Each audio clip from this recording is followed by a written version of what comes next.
C'est une ancienne cité maritime, bordée de palais baroques et d'une centaine d'églises. Nous voici à Trapani, la ville la plus à l'ouest de la Sicile. Et pour commencer notre week-end à l'italienne, quoi de mieux qu'un café en terrasse? Un cappuccino, s'il vous plaît. Bien sûr. Merci.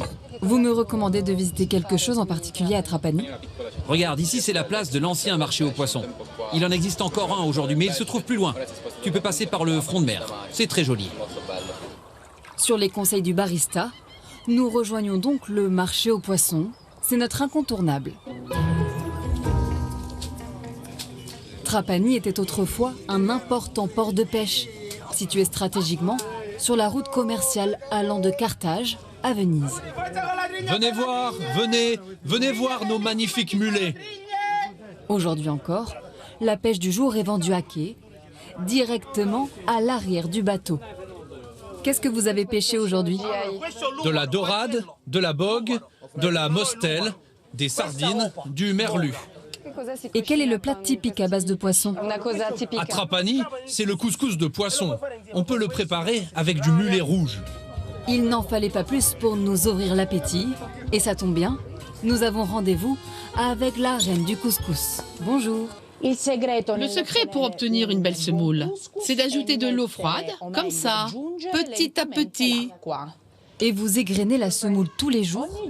Eh oui, tous les jours. Quelle patience! Ah, ça oui. Maintenant, on ajoute de la cannelle, des oignons et du persil. L'ingrédient phare du couscous de Trapani, c'est bien sûr le poisson, qui se cuisine en soupe. Tu peux ajouter les derniers morceaux de poisson. Après avoir reposé 4 longues heures, Voici le couscous. Ici, à Trapani, on l'appelle le couscoussou, pour le différencier de celui du Maghreb à base de viande. Je te rajoute un peu de soupe de poisson? un plat peu épicé, quelques pincées de sel suffisent. C'est délicieux. Du sel local, puisque les environs de Trapani sont connus pour leur marais salant. Pour s'y rendre, nous avons loué cette Vespa. Pas évident quand on est débutant, mais idéal pour se promener au cœur des marais salants.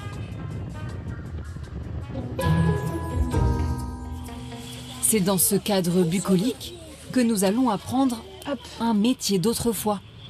Sous le regard avisé de Mattia, 18 ans, le plus jeune saunier du domaine. Tu es prête à ramasser le sel? Je te montre. Tu dois pousser ta pelle dans cette couche de sel, mais pas trop fort non plus. Juste quelques centimètres. Comme ça.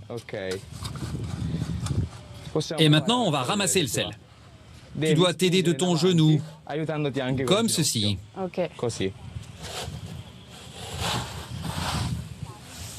Waouh, c'est dur. J'habite depuis toujours près des salines et je tiens beaucoup à cette tradition de saunier. Pour cette activité d'1 heure, comptez 15 € et pas mal de courbatures.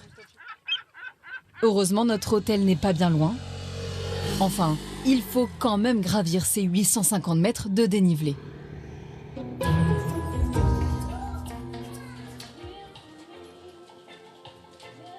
Bienvenue. Voici la clé de votre chambre.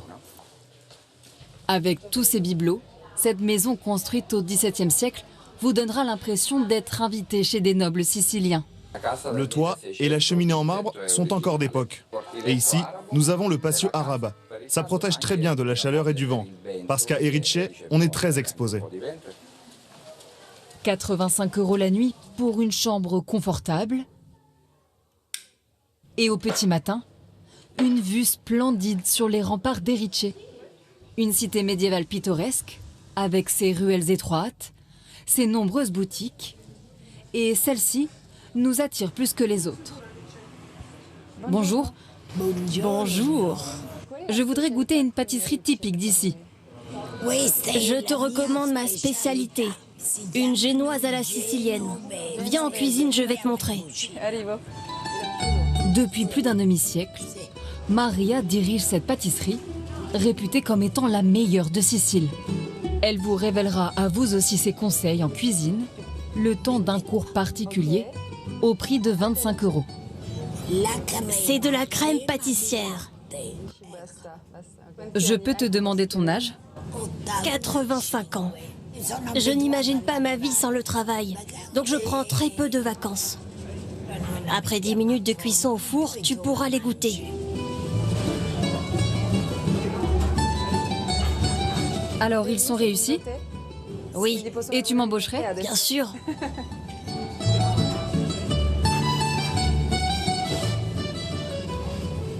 Après toutes ces calories, il est temps de se dépenser. Nous arpentons alors les ruelles pentues d'Erice, direction son point culminant, le château de Vénus. À partir du XIIe siècle avant Jésus-Christ, les Phéniciens puis les Grecs ont construit ici un temple sacré. Plus tard, avec l'arrivée des Normands en Sicile, c'est devenu un château fort. Il faut dire que c'est un endroit stratégique d'un point de vue militaire. Un endroit stratégique aussi pour ce chanteur de sérénade et sa charrette d'un autre temps.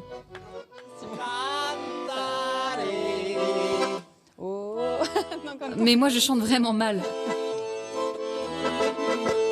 Une mélodie que l'on emportera avec nous en souvenir de ce week-end entre terre et mer à Trapani.